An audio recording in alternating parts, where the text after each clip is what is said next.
This video is about hard-won lessons I learned the painful way, after almost 2 decades in corporate leadership followed by a recent deep career reset. If only I could meet with myself but 10 years ago, back when I just started at Google and was still chasing titles and external validation. I would tell that man 3 things that would have saved him years of stress and self-doubt. So stay with me for the next 10 minutes, because the tip number 3 especially, that's the one I wish everyone heard before accepting their next job offer. Let's go! Hi everyone, my name is Peter Fetisov. I'm a career and well-being coach here in Ireland, and my life purpose is to help people rediscover their true selves and live a happier life. Tip number 1. How to build a career that doesn't burn you out. I used to think stress was just a part of the package. Like, if you want the career, the salary, the respect, you've got to take the exhaustion, anxiety, and the constant juggling act of it. That was the deal, right? Actually, until it wasn't. Here is the truth I wish I knew sooner. You can't find a fulfilling career if at some point it's draining the life out of you. So the question is how to identify that saturation point where you begin losing your wave. My lowest point came somewhere in 2023 when I couldn't sleep for an entire night. And not just one night, it slowly became a pattern. I would lie awake for hours, thinking obsessively about the next work project, feeling the pressure of deadlines, but deep inside, I wasn't even interested in the task. I was bored, disconnected, emotionally detached. The worst part, I no longer believed in what I was doing really mattered. I had lost the connection between my work and the sense of purpose. And it was hard just to admit all of that to myself honestly. As a result, I showed up next day at half capacity due to lack of sleep, feeling fatigued and foggy, which only made me feel more behind. So the downward spiral was real. What finally made me stop and say, this is not sustainable, wasn't a big breakdown. It was something quieter. I suddenly realized that I couldn't even rest anymore. I wasn't recovering, not mentally, not physically, anyway. And that's when it hit me. This isn't success. This is barely survival. I want to share what shocked me the most during my recovery. Realization that I had created all that stress just using my own body. Technically, it was a tiny part of my brain amygdala that generated my own thinking that was dragging me into that spiral of negativity and self-doubt. But at the same time, that also meant that the exit from stress was also in my control. And when I learned to engage just a different part of my brain, the prefrontal cortex, I was able to see the same work challenges from different angles. I could reframe it, learn something new, or even grow from it. That was the turning point. Not just in my health, but how I started approaching work and stress entirely differently. So here are key takeaways of tip number 1. Burnout doesn't always look dramatic outside. Sometimes it's silent and slow. Be aware. You don't need to quit your job to prevent burnout, but you do need to stop the downward spiral as early as possible. But how? You can and should learn creating a space between stimulus and response, and consciously choose your new reaction. By the way, if this video is resonating with you, hit the like button, subscribe, and share it with someone else who might need to hear this too. And if you're navigating your own career crossroads at the moment, drop me a comment below, share what's your biggest struggle. I read and reply at every single one. Let's continue to the tip number 2, how to navigate a career change. Believe me, the hardest part of changing careers isn't making that leap.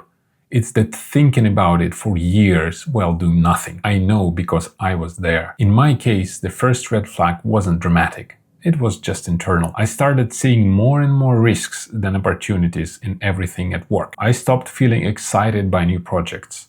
My inner voice was stuck in what could go wrong mode while I was leading a team of account managers through that lens as well. As a manager, that mindset hugely matters. I didn't realize it at first, but I was projecting that negativity onto my wider team. Numerous research shows that humans are extremely good as emotional mirrors. People around me immediately started feeling the same. Anxious, unmotivated, disconnected from their purpose. And looking back, I tried to fix it by changing the environment, not myself. I switched teams twice in 4 years, hoping it was just the wrong industry, or just the economy downtrend, or the motivation level of the team. I comforted myself by saying, it's not me, it's circumstances. But no matter how many desks I moved to, the deep sense of disconnection followed. The turning point came during a manager training at Google, a 3-day intensive where we learned how to coach people and not directly telling them what to do. And something clicked right there. For the first time, I saw a different model of leadership, one that didn't rely on having all the answers, but on asking the right questions, one that trusted people's inner wisdom, and one that helped people to become aware and reconnect with their own values. I felt alive, like this was what I was meant to be doing. And in that moment, I made a promise to myself. One day, when I had space and enough time, I would come back to coaching. And I would study it much more deeply than just a 3-day course for beginners. Fast forward a few years, that promise became a reality. I left Google, I took the top university and became a fully certified coactive coach. I opened my coaching practice here in Ireland. And yes, I started this YouTube channel to share everything I've learned with you as well. So key takeaways for tip number 2, how to navigate a career change. You are not too late to evolve. You are on time for your next chapter. Start small, take a course, shadow someone experienced, or read a best-selling book about your passion. The work you love is often hiding in moments where you feel most energized, not just competent. Listen to yourself carefully. Moving on, tip number 3, the myth of the perfect job.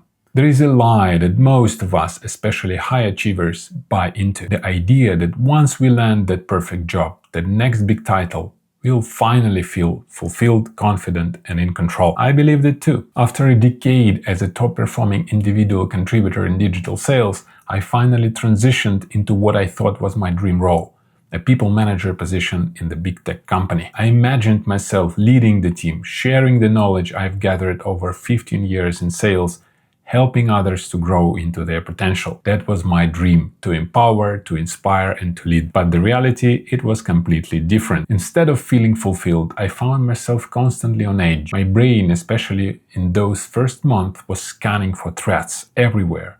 A missed target, a lack of motivation from someone on my team, or a bad trends in the global economy. You name it. I couldn't focus on the real opportunities. My mind was hijacked by anxiety and negativity. Slowly, the dream job became a nightmare, not because of the work itself, but because of the internal state I brought into it. With that promotion came massive new opportunities. But emotionally and mentally, I wasn't there yet. I was still operating from low self-esteem, imposter syndrome, with a lot of self-doubt. And when that's the foundation you are standing on, no job can ever feel like the right one. What I've learned since then is quite simple. The perfect job is a myth. There is no role, no title, and no salary that will fix the way you feel about yourself or give you long-term fulfillment. That's the inside job. These days, I optimize for something very different.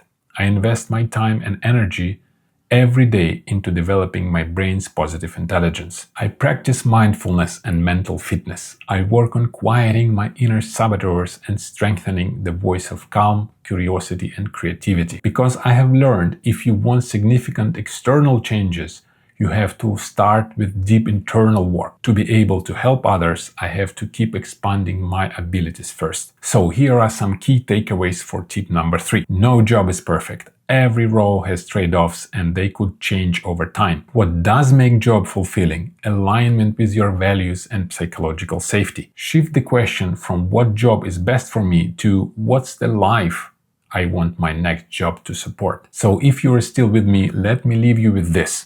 You don't need to quit your job tomorrow or make a dramatic life change overnight, but you do owe it to yourself to check in or to ask, is the way I'm working really working for me? Which of my values I'm regularly honoring at work and how many of them I'm ignoring? These 3 important lessons literally changed the course of my life. I only wish I learned them sooner. That's why I'm here, to help you learn them now, not after years of burnout or regret. By the way, if you're curious to know how exactly I made it from burnout at Google, check out my next video here with 8 practical steps I implemented and which of them helped me the most. Thank you for watching and see you in the next one.